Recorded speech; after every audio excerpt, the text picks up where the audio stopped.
Avant de connaître Jésus, je décrirais ma vie en 2 mots, sans Jésus. Je dis cela parce que j'ai grandi dans un quartier avec beaucoup de violence, de drogue et de criminalité. L'endroit où je vivais, les conflits entre quartiers sont plus fréquents que les guerres de gangs. On appartient à son quartier ou à la rue d'où l'on vient, et cela définit qui l'on est, mais cela vient toujours avec le même drame, la même mentalité destructrice. J'avais ma mère, mon père et mes 2 sœurs. Nous allions même à l'église, mais c'est drôle parce que je ne savais rien de Jésus. Ma mère écoutait beaucoup de musique chrétienne et je me souviens qu'une fois, j'ai tellement aimé une chanson que, pendant que je préparais de la drogue à vendre au coin des rues, je voulais absolument écouter cette chanson. C'était confus. Mes parents allaient à l'église, nous allions à l'église quand nous étions enfants, mais je ne savais pas quoi faire de cette vie. Je n'ai jamais considéré cela comme un mode de vie. Pour moi, l'église était simplement un endroit où les gens allaient pour se sentir mieux et se préparer pour la semaine.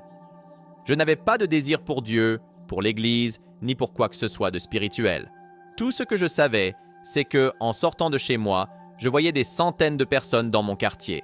Je voyais de l'argent, des voitures de luxe, des vêtements élégants et des gens qui, apparemment, s'aimaient et formaient une famille. Chez moi, la structure familiale n'était pas aussi forte que, maintenant je sais, elle aurait pu l'être.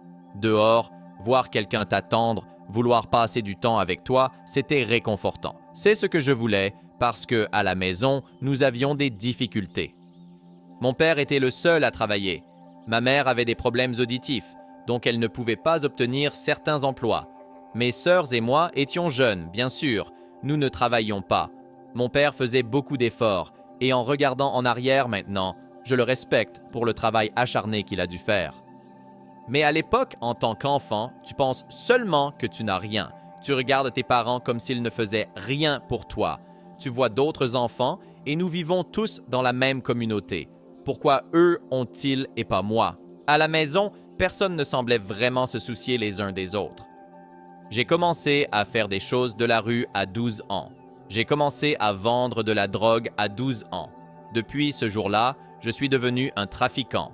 Des gens, même des adultes, des mères d'amis à moi, achetaient chez moi. Certains le savaient, d'autres non.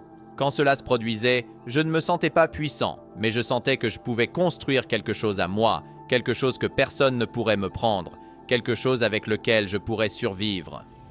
Je pensais que devenir trafiquant était la manière de me faire un nom. Dans ma ville, il y avait ces grands trafiquants, et je pensais qu'un jour, je serais quelqu'un que les gens admireraient ou regarderaient et verraient que mon mode de vie pourrait être un exemple. C'est ainsi que je me sentais. C'est étrange quand tu réalises que tu es bon à faire quelque chose de mauvais, comme si tu étais vraiment très bon dans ce domaine, et, en vivant ce style de vie de 12 à 22 ans, pendant 10 ans d'affilée, tout cela m'a finalement rattrapé. J'ai fait de mon mieux pour me faire un nom. J'ai enseigné à tous mes amis. Je me souviens d'une fois où je suis allé à la fenêtre de mon meilleur ami. Il vivait au 1er étage et je devais tendre la main à travers la barre de la fenêtre parce que là où nous vivions, il fallait des barreaux puisque nous étions dans un quartier dangereux et que quelqu'un pouvait simplement escalader jusqu'à ta fenêtre. Alors, ils mettent ces grilles en acier autour de ta fenêtre. J'ai dû glisser ma main à travers, frapper à sa fenêtre et lui dire « Hey, tu veux gagner de l'argent? Je vends de la drogue, viens avec moi. » Et je l'ai emmené dans l'équipe, ainsi que tous mes autres amis, et on a commencé à vendre. Mais à ce moment-là, tu dois maintenant protéger ce qui t'appartient, parce qu'il y a d'autres personnes qui n'aiment pas ce que tu fais. Ils voient que tu as de l'argent et veulent prendre ce qui t'appartient. Donc, on a dû commencer à porter des armes. J'avais une arme depuis l'âge de 12 ans, je la cachais à l'école, je la prenais dans le bus. Maintenant, en repensant à ça, je n'arrive pas à imaginer un gamin de 12 ans avec une arme. Mais c'est ce que je faisais, essayant de protéger ce qui était à moi. Et quand tu portes une arme, soit tu te fais prendre avec, soit tu dois l'utiliser. Dans mon cas, il y a eu une situation où je l'ai utilisée. À 22 ans, j'ai utilisé une arme pour ôter la vie de quelqu'un. En y repensant maintenant, je regrette profondément cette situation. Je vois tant de façons dont cela aurait pu être différent, mais c'est arrivé. Maintenant, je comprends que chacun a une décision à prendre. Tu n'es obligé de rien. Dans ces moments où tu te sens obligé de faire cela, j'aurais aimé que quelqu'un me dise que non, que ce n'était pas nécessaire. Il y a toujours des options, selon ton environnement, qui te parlent et te disent comment penser, comment réagir. À cette époque, je n'ai pas choisi le bon environnement et cela m'a conduit à ôter la vie de quelqu'un. Je me souviens d'un moment où j'étais en prison et je parlais de ma situation à quelqu'un qui m'a regardé et m'a dit que ce n'était pas normal. Et j'ai trouvé sa réponse à mon histoire étrange. Il a dit que ça semblait comme si je devais faire cela, comme si c'était une réaction normale et que les gens ne se baladent pas avec des armes, comme si c'était normal. Ça m'a frappé et j'ai réalisé que ce n'était pas normal. Ça m'a réveillé à ce moment-là, mais maintenant j'étais en prison, face à une peine de perpétuité pour meurtre au premier degré. J'étais là dans cette cellule et la réalité m'a frappé quand les portes mécaniques ont commencé à se déplacer toutes seules, faisant un bruit de déclic, et ensuite elles se sont fermées pour te rappeler que tu ne peux pas ouvrir, tu ne peux pas sortir de cette situation. J'étais là, assis, face à une décision dans ma vie, où je pensais que je prenais le contrôle, mais maintenant je n'avais plus aucun contrôle. Je pensais que ce que je faisais de ma vie était nécessaire, mais maintenant j'étais là, face à ma vie, sans aucun contrôle. J'étais là, pensant, et la prison est très bruyante. Imagine, 120 personnes, au moins une personne parle à une autre, il y a 60 conversations en même temps. C'est chaotique, difficile de réfléchir, difficile de se détendre, juste du bruit toute la journée. Alors j'essayais de réfléchir à ma vie, mais il y avait trop de confusion autour. Assis, je me demandais comment ma vie en était arrivée là, quand je pensais simplement qu'en fonction d'où j'avais grandi et de ce qui se passait, c'était ce que je devais faire. Mais maintenant, j'étais face à cette décision. Et tu sais que tu es spécial, ou que Dieu te distingue, quand tu es le seul à être pris pour des choses dont les autres semblent s'échapper. À ce moment-là, je ne pensais pas comme ça. J'essayais juste de m'en sortir. Dans mon quartier, les gens trouvent une sortie.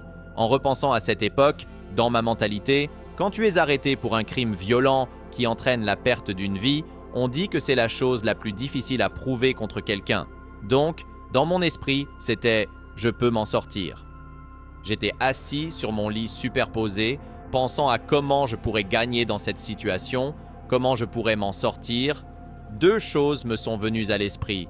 Je ne voulais pas passer le reste de ma vie en prison, ce n'était pas une option, je ne voulais pas finir comme ça. Ce n'était pas comme cela que je pensais que mon histoire serait racontée. Ce n'était pas comme ça que je voulais que les gens parlent de moi, que mon nom circule dans les rues, et je ne voulais pas sortir et devoir vivre de la même manière et potentiellement continuer à faire ces choses. Je ne voulais pas ça, et je ne voulais pas qu'on me prenne ma vie. Alors j'ai dit, je sais comment je peux gagner.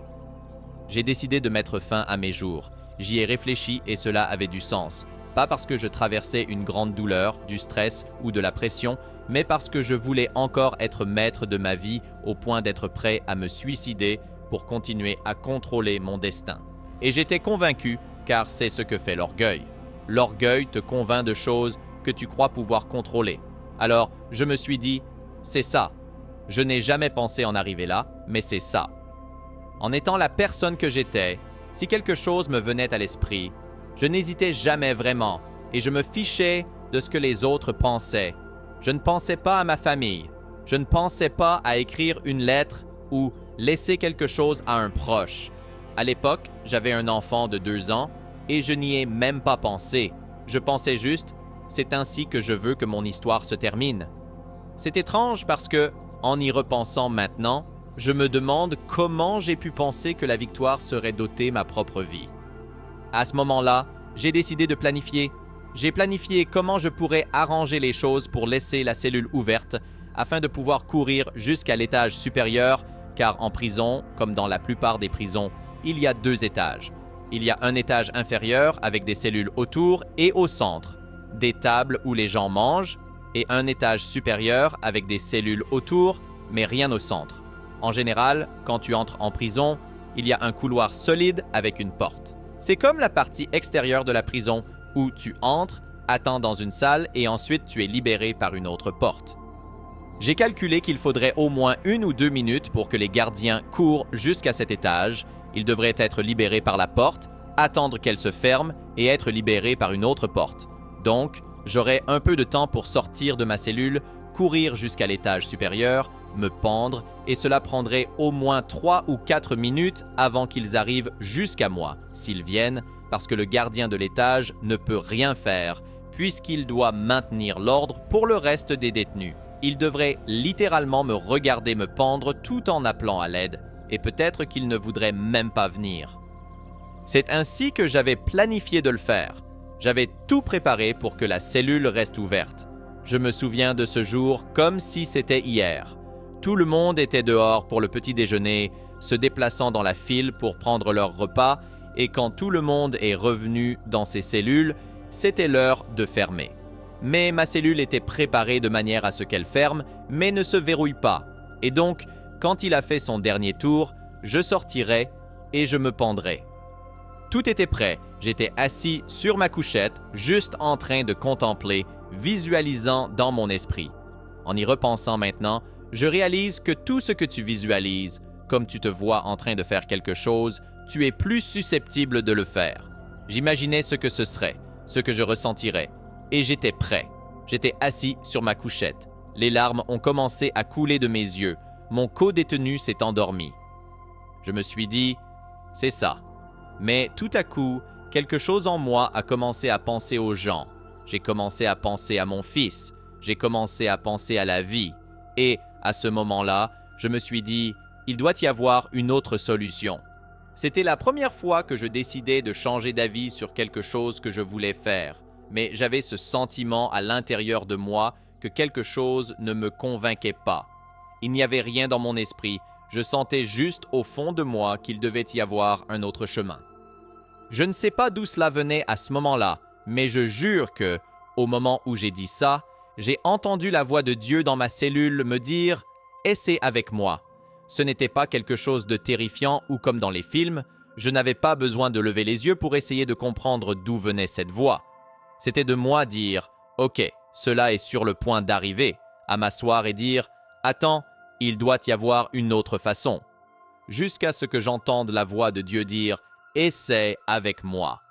Je savais que c'était Dieu. C'était un savoir intérieur. C'était une voix tellement familière qui apportait une telle liberté et une telle joie à ce moment-là. Mes prochains mots furent « Tu me veux, tu veux ma vie ». Et après cela, j'ai dit « Tu peux l'avoir ».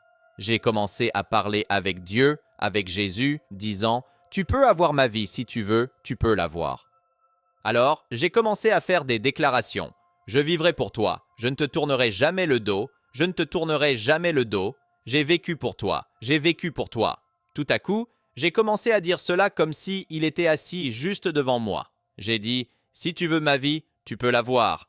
Tu ne m'as pas abandonné, je ne t'abandonnerai pas. Je ne te quitterai jamais, et je l'ai dit probablement pendant 10 minutes d'affilée, répétant la même chose encore et encore. Mes larmes se sont séchées, l'envie de mettre fin à mes jours a disparu, et je suis resté là, en train de louer Dieu. Et, soudainement, il était temps de sortir pour les premiers douches du matin, et j'ai couru vers le téléphone. J'ai appelé ma mère et lui ai raconté ce qui s'était passé. Elle était tellement heureuse, louant Dieu. Ma vie avant Jésus n'avait aucune joie. En repensant à ce moment-là et à la joie que j'ai ressentie, sachant que Dieu, pas un être religieux, je parle de Dieu. Il est venu me dire qu'il était avec moi et m'a dit d'essayer avec lui, moi, un meurtrier, emprisonné pour homicide. Tu penserais qu'une personne comme moi mériterait de mourir? Tu penserais que la réponse de Dieu à quelqu'un qui a brisé sa loi ou fait quelque chose comme ça serait de passer par moi et de choisir quelqu'un d'autre, apparemment plus digne ou un meilleur candidat?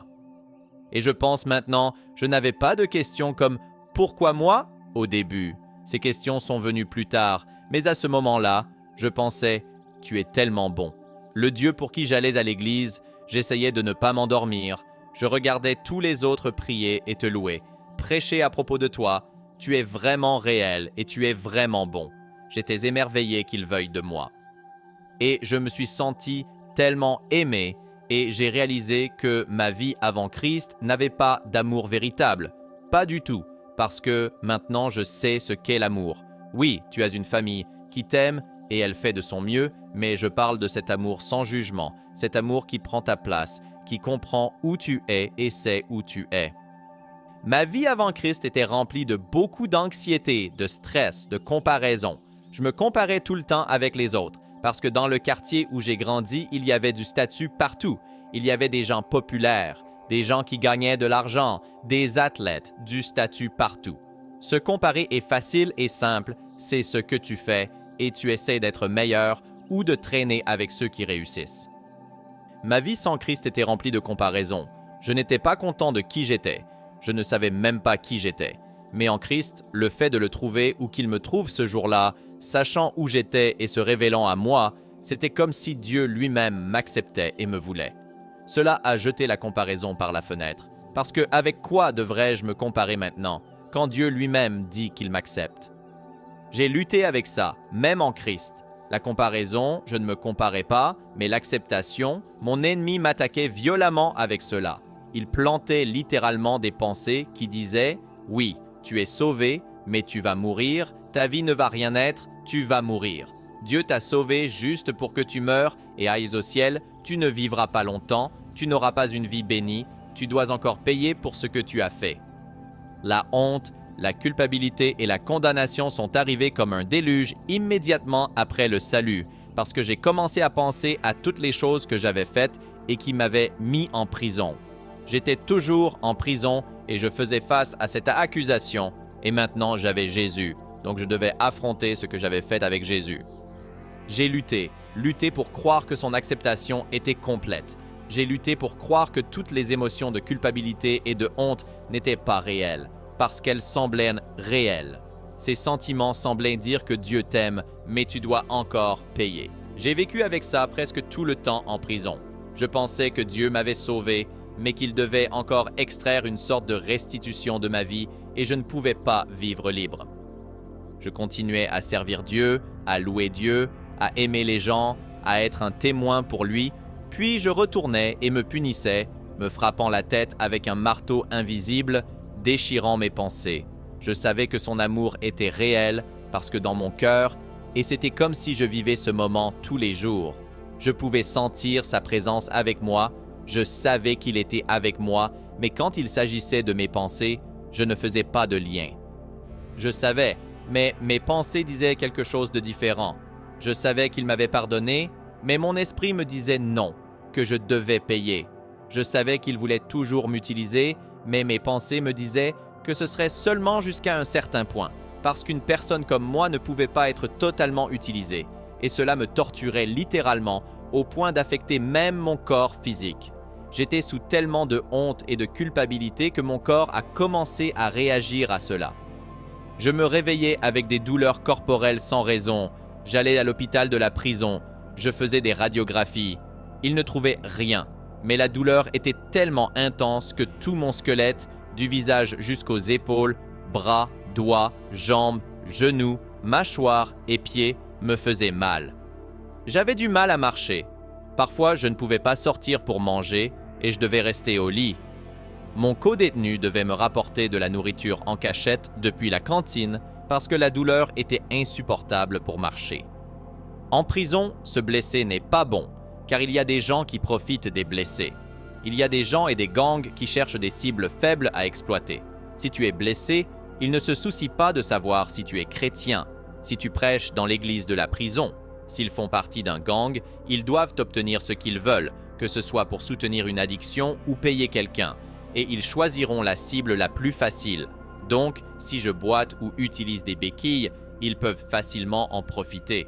Parfois, je ne sortais pas pour manger parce que je ne voulais pas être une cible et je devais littéralement pleurer jusqu'à m'endormir à cause de la douleur. Je criais à Dieu en demandant « Si tu m'as sauvé, pourquoi je traverse ça ? Si tu m'aimes vraiment comme tu dis, pourquoi cela ne passe-t-il pas ?» Je me souvenais parce que j'étudiais la Bible et certaines choses me venaient à l'esprit, comme lorsque Dieu a dit à Paul combien de souffrances il aurait à endurer en son nom. Alors, je pensais, je souffre en ton nom? C'est cela, souffrir pour toi? Dieu était silencieux. Là j'étais, toujours face à cette accusation, parlant de Jésus à tout le monde, traversant cela dans mon corps et Dieu ne me répondait pas. Je n'entendais plus sa voix comme avant. J'ai commencé à penser qu'il était parti, car dans mon esprit, Si quelque chose t'arrive et que cela n'est pas résolu, alors Dieu n'est pas présent. Si quelque chose de mauvais se passe, alors Dieu doit être occupé ailleurs et a permis que cela se produise, et il ne voulait pas en faire partie. C'est ce que je pensais, car je n'avais pas encore assez d'expérience avec lui. Il m'apprenait à ce moment-là, alors je me plaignais, je pleurais, peut-être même que je le maudissais, car je grandissais encore. Je n'étais pas habitué à son silence. J'étais habitué à ce qu'il me dise bonjour, qu'il parle avec moi pendant que je lisais la Bible et qu'il me révélait des choses. Maintenant, en traversant cela, je n'entendais rien. J'ai remarqué quelque chose qui se passait, même sans qu'il parle. J'arrivais encore à avoir foi. Je me posais même la question, pourquoi tu n'as pas encore abandonné? Si tu es fâché avec Dieu et qu'il semble qu'il t'ait sauvé, puis soit parti, pourquoi tu continues à faire des efforts pour lui? Pourquoi jeûnes-tu, pries-tu, adores-tu, prêches-tu, ministres-tu et conduis-tu des gens à Christ? Pourquoi tu continues à te dévouer autant? Je me suis rendu compte que, dans les moments où il ne parlait pas, étrangement, cela me poussait à approfondir mon amour pour lui, parce que je voyais ce qui était vraiment en moi. Si je faisais réellement cela pour lui, et je savais que c'était le cas, ce n'était pas juste un moment d'euphorie où j'étais super excité et vivais une montée émotionnelle, parce que maintenant, je traversais cela et, encore aujourd'hui, j'ai les mêmes complications dans mon corps. La douleur a diminué depuis, mais elle est toujours là. Quand le moment est arrivé de faire face au juge pour mon accusation, je me souviens d'être derrière le tribunal. Là j'étais, et j'ai dit à Dieu, « Quoi qu'il se passe aujourd'hui, je te donne le droit de le faire. » Je ne voulais pas mentir sur ce qui s'était passé. À ce point de mon cheminement, je ne mentirais pas ou n'inventerais pas une histoire, ne dirais pas que c'était de la légitime défense ou quelque chose du genre. J'ai dit à Dieu que je dirais la vérité et accepterais toute décision de sa part. J'ai été condamné à 20 ans. En sortant du tribunal, j'ai parlé au juge parce qu'il demande si tu as quelque chose à dire après avoir été condamné. J'ai dit ce que j'avais à dire, je suis retourné en prison et il y avait un pasteur qui était incarcéré, crois-le ou non, un pasteur en prison. Quand il m'a vu revenir, sachant que j'étais allé au tribunal, il m'a demandé combien de temps j'avais pris, parce qu'à cette époque, tout le monde me connaissait pour servir le Seigneur. Il me connaissait pour louer Dieu, pour être un témoin de Jésus dans toute la prison. Alors, ce pasteur, qui était dans une autre aile, savait qui j'étais. Il m'a demandé ce qui s'était passé et je lui ai raconté que j'avais pris 20 ans dans le cadre d'un accord de délation, parce que je sentais que c'était ce que Dieu voulait que je fasse. Il m'a demandé si j'étais sûr de ma décision, et j'ai répondu que oui. Je parlais au téléphone avec mon avocat, et il m'a demandé si je voulais accepter l'accord ou aller en jugement. Au départ, j'ai dit que je voulais aller en jugement, parce que j'avais prêché et enseigné l'Évangile pendant des mois, et maintenant c'était le moment de démontrer ma foi, de montrer que je croyais en Dieu, et cela signifiait aller en jugement. Pour une raison étrange, mon avocat n'a pas accepté cette décision. Il a dit « Tu ne peux pas aller en jugement, tu ne peux pas ». J'étais confus, voulant savoir pourquoi il disait ça.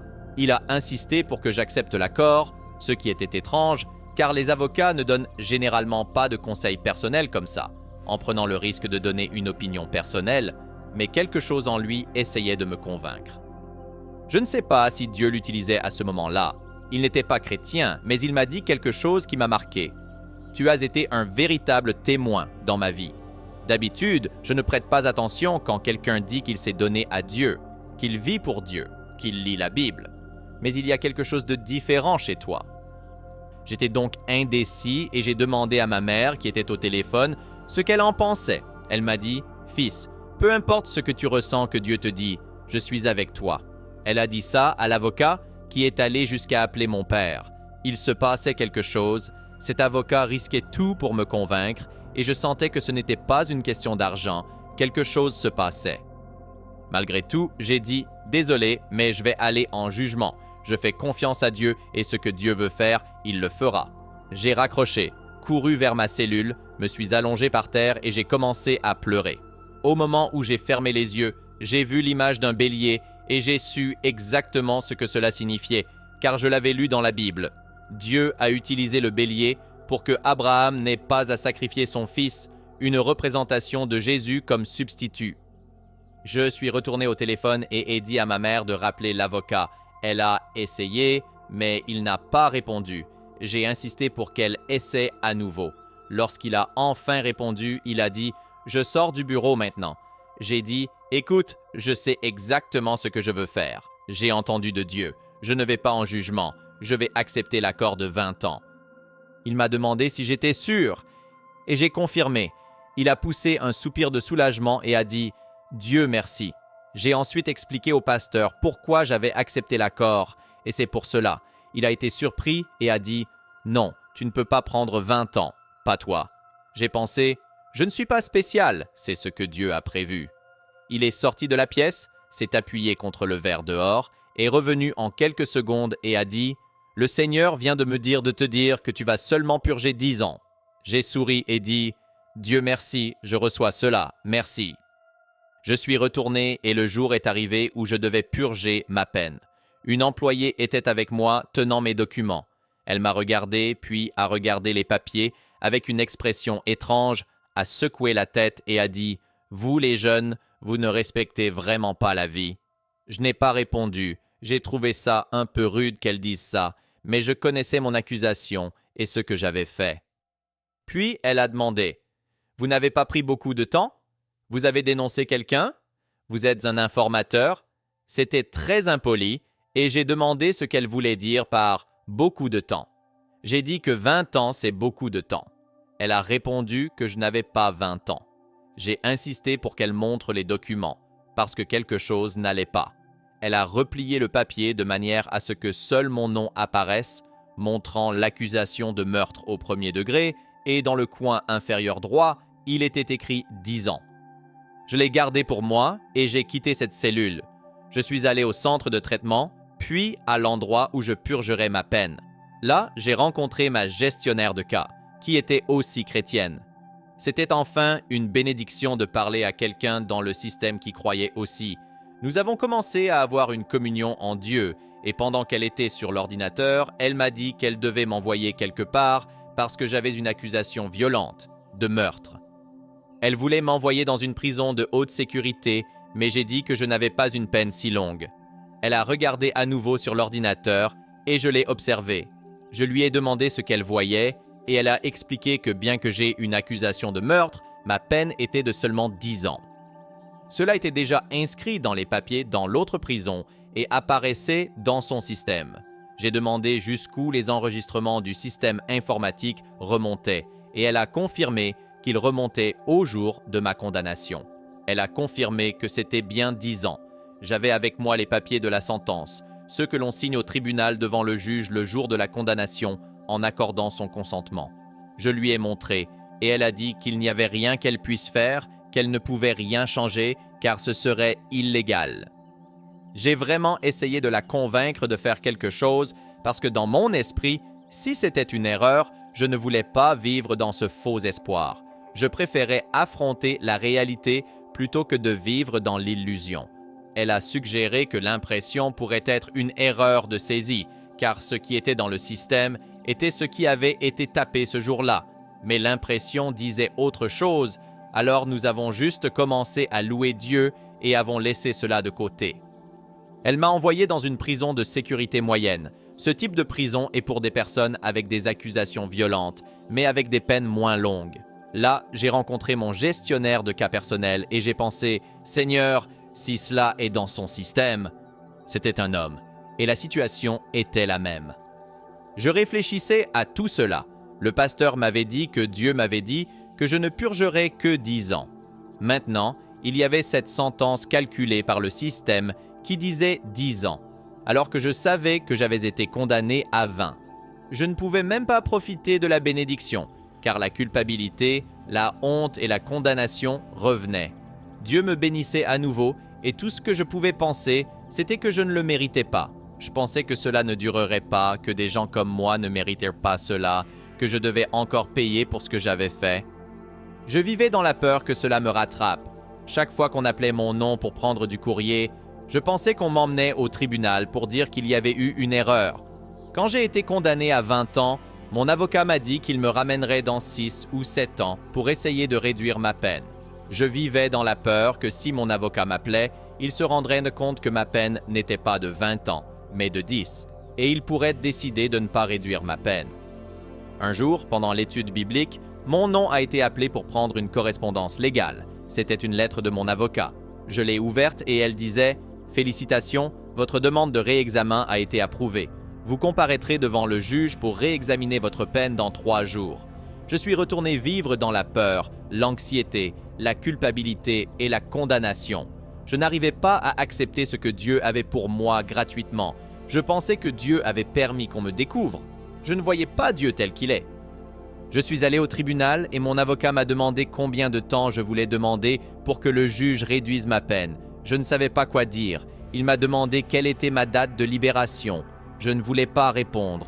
J'ai tergiversé, lui demandant s'il avait mes papiers dans le dossier. Il a dit que cela n'avait pas d'importance. Je remerciais Dieu de ne pas avoir à mentir.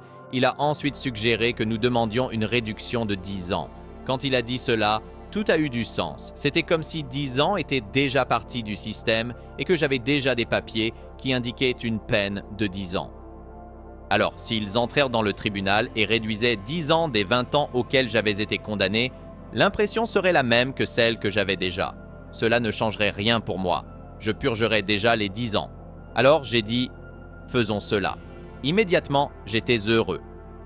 Je suis entré dans ce tribunal avec une grande confiance en Dieu et j'ai ressenti tout cet amour à nouveau. J'ai réalisé qu'il se souciait de moi. Ce n'était pas qu'il ne se souciait pas. J'avais juste besoin de comprendre à ce moment-là que Dieu n'était pas contre moi. Il était de mon côté. Ce que je pensais, mon passé qui était difficile à surmonter pour moi, n'était pas Dieu en train de me rappeler ces choses.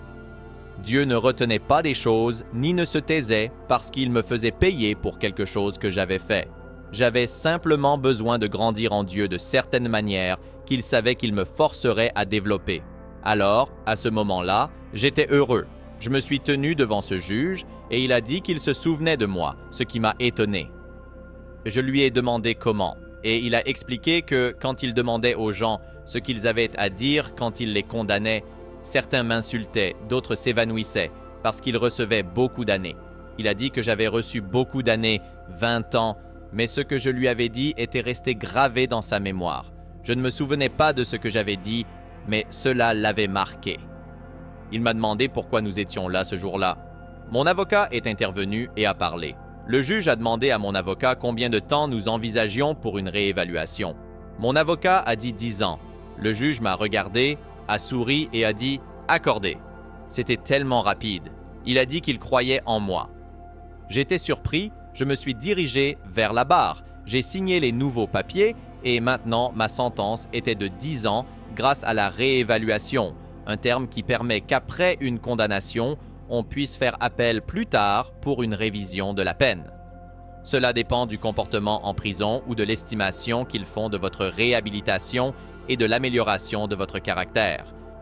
Demander une réduction de 10 ans après n'avoir purgé que 6 ans semblait osé.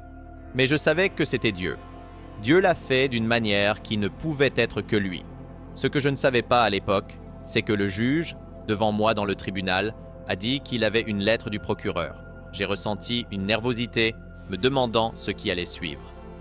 Il a lu « C'était une recommandation en mon nom, disant que lorsque ma peine serait réévaluée, il devrait considérer mon temps.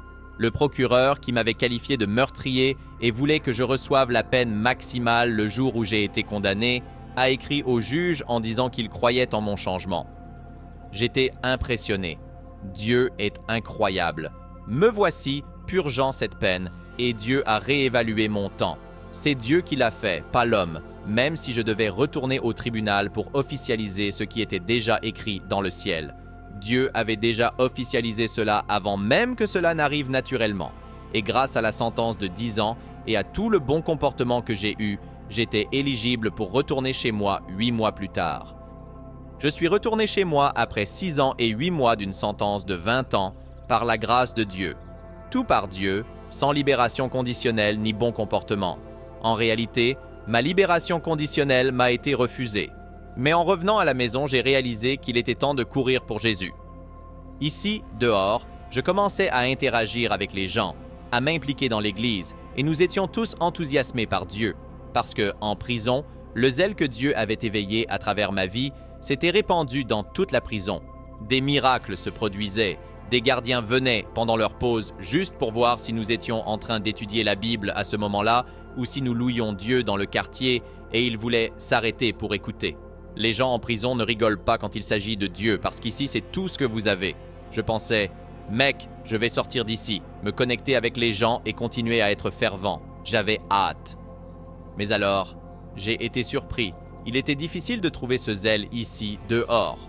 Je veux dire, les gens aiment Dieu et tu les vois aller à l'église. Mais je me souviens être allé à l'église et elle était pleine de ferveur. Mais après l'église, tout le monde retournait à sa vie normale, comme s'ils attendaient juste le dimanche suivant. J'étais habitué à avoir 3 cultes par jour, tous les jours, pendant des années en prison. J'étais habitué à voir des gens prêts à vivre pour Jésus toute la journée, tous les jours.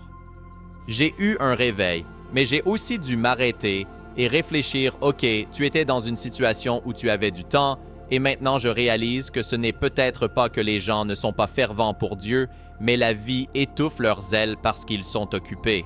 Même dans ma propre vie, j'ai commencé à voir cela. J'ai trouvé un emploi, je me suis marié, grâce à Dieu j'ai eu un enfant, et maintenant je suis occupé. Les habitudes, les choses que je faisais pour Dieu, n'ont pas disparu, mais elles ne sont pas aussi fréquentes. Mes prières sont passées de 5 heures du matin à 7h30 parce que je ne me réveillais pas aussi tôt, puisque je devais travailler. Cela a commencé à me frustrer spirituellement, car je me souvenais et j'avais encore ce désir et cette faim, mais la vie se passait. Alors, j'essayais de trouver comment maintenir ce zèle pendant que la vie continuait. Comment rester ferme pour Dieu quand j'ai d'autres décisions à prendre et que maintenant je dois choisir entre Dieu et le reste de ma vie? C'était difficile. J'ai traversé une période où je sentais que j'essayais d'allumer une étincelle, je n'avais pas une flamme. C'était comme si j'essayais juste d'allumer une étincelle. Moi et Dieu, nous nous efforcions, je ressentais encore sa présence, mais ce n'était qu'une étincelle. J'ai dû trouver un moyen de rester fervent.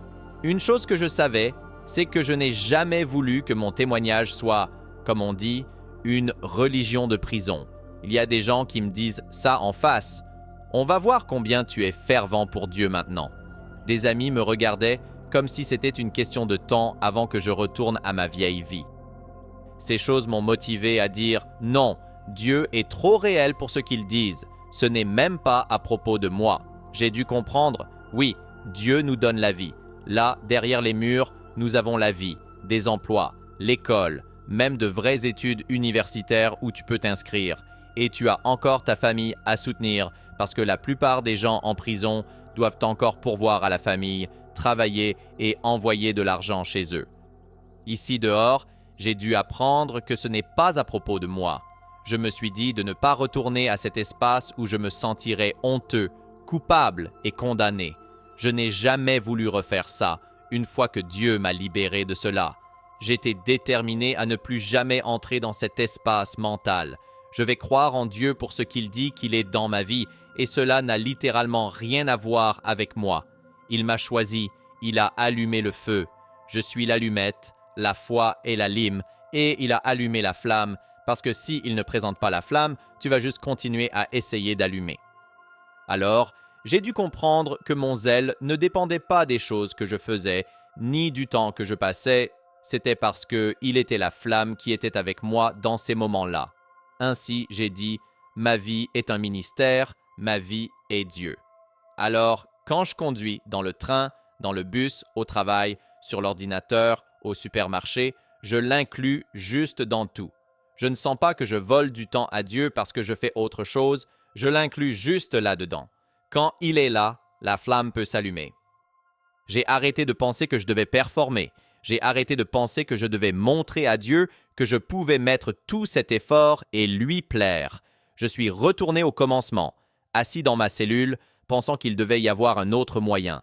Ce n'était pas seulement Jésus dehors.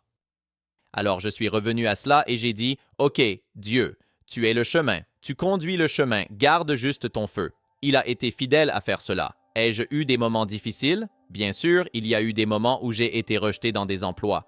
Je jeûnais pour des emplois, des choses que je pensais être idéales pour ma famille.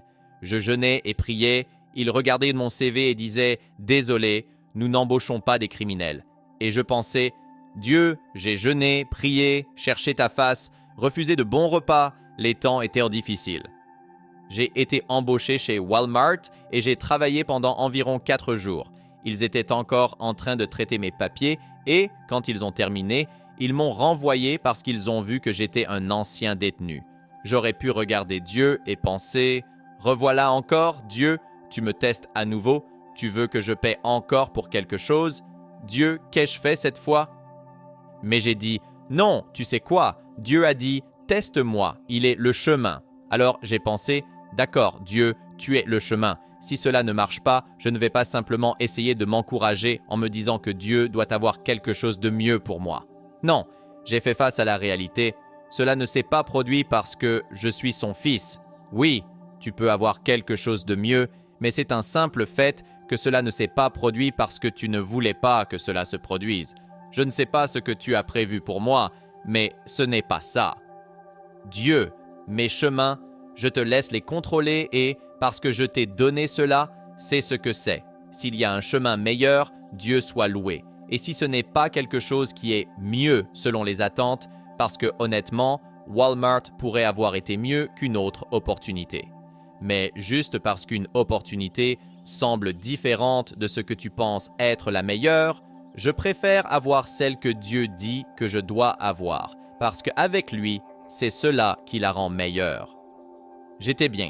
J'ai dû marcher jusqu'au travail plusieurs fois pendant 1 heure. La semelle de ma chaussure est partie. Je regardais les gens passer en voiture, me sentant mal. J'étais près de mon quartier, alors je pensais que quelqu'un pourrait me voir et me reconnaître. Regarde-le, il marche pieds nus.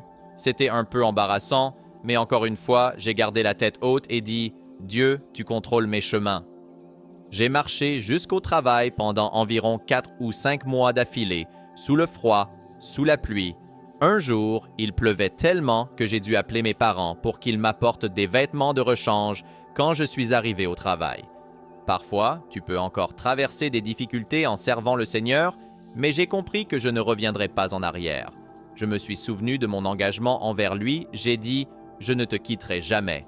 Et je voulais vraiment dire cela.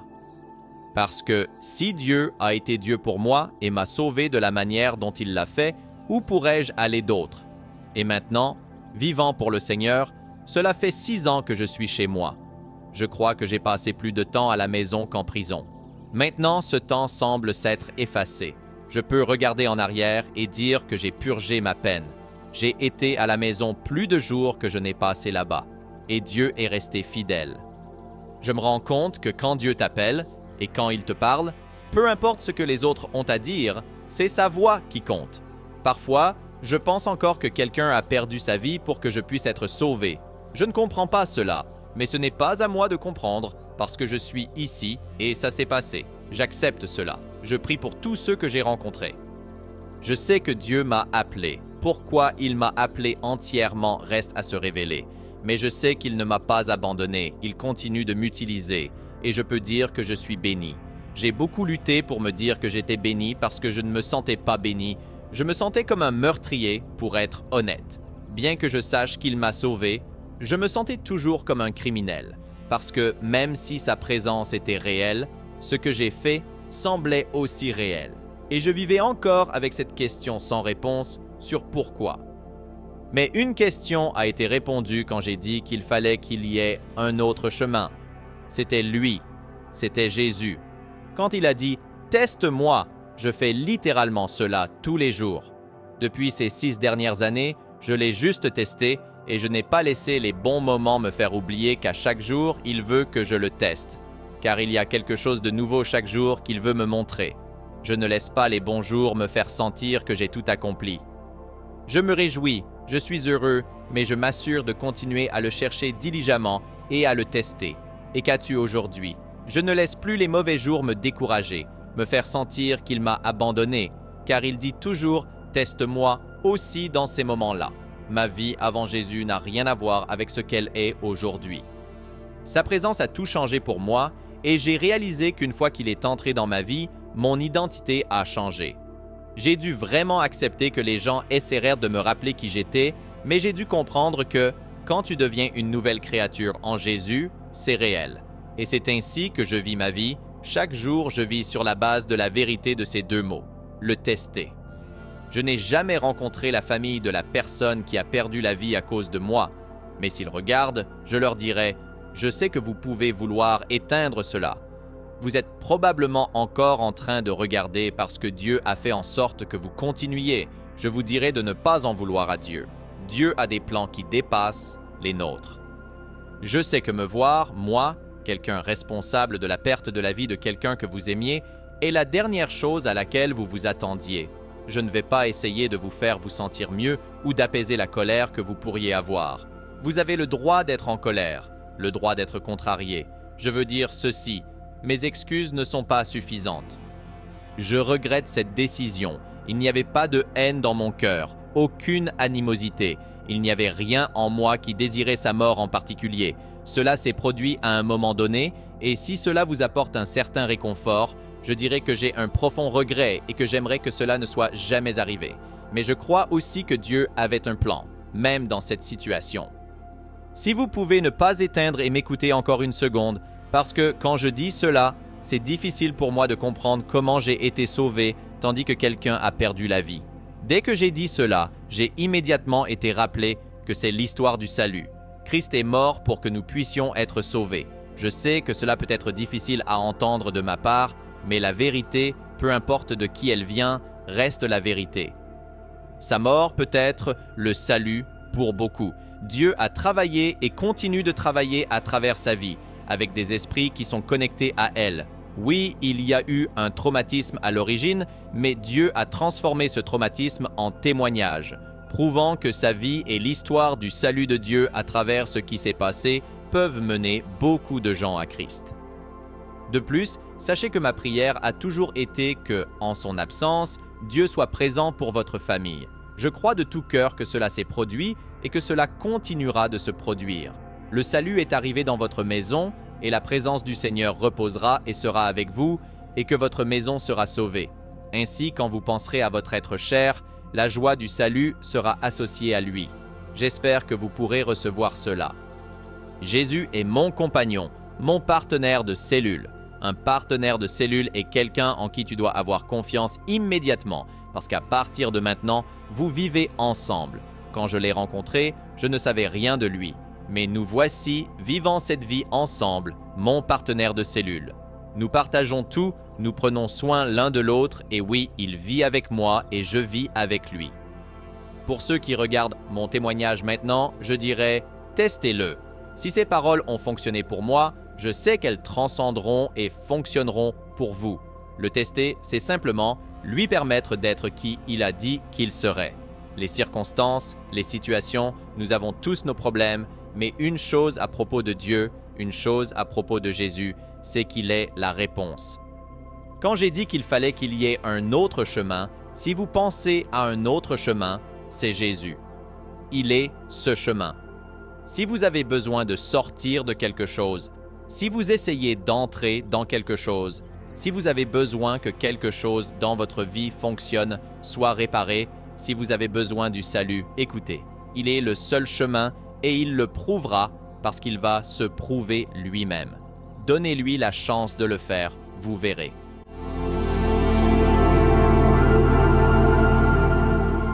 Et maintenant, comment vous sentez-vous en entendant cette transformation radicale? Il peut sembler incroyable qu'une vie pleine de tant de défis puisse être complètement transformée par la foi et la grâce. Êtes-vous prêt à expérimenter ce changement dans votre propre vie aussi? Je vous défie de réfléchir. Y a-t-il des domaines de votre vie que vous sentez avoir besoin d'être renouvelés? Peut-être qu'il y a des situations qui semblent sans issue ou des sentiments et des pensées qui vous retiennent dans le passé. Comment pouvez-vous commencer à chercher un chemin nouveau et vivifiant avec Dieu dès aujourd'hui? Ne retardez pas l'opportunité de transformer votre vie. Abonnez-vous à la chaîne et activez les notifications pour continuer à découvrir comment vivre une vie pleine et véritablement libre. Participez à ce voyage avec nous. Partagez vos expériences dans les commentaires et voyez comment la foi peut remodeler non seulement une vie, mais bien plus encore.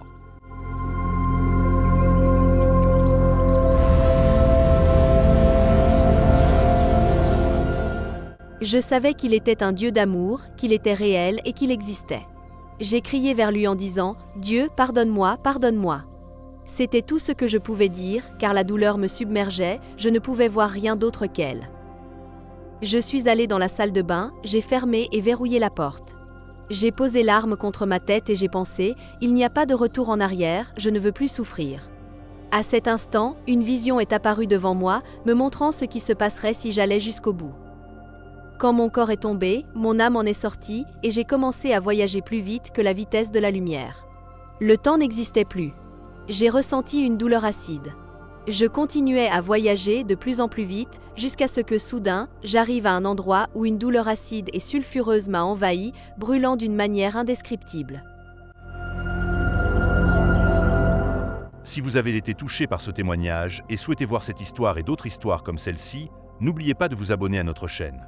Ici, nous partageons des expériences puissantes qui peuvent transformer des vies et renforcer la foi. Cliquez sur le bouton d'abonnement, activez la cloche pour recevoir des notifications et rejoignez notre communauté de foi et d'espoir.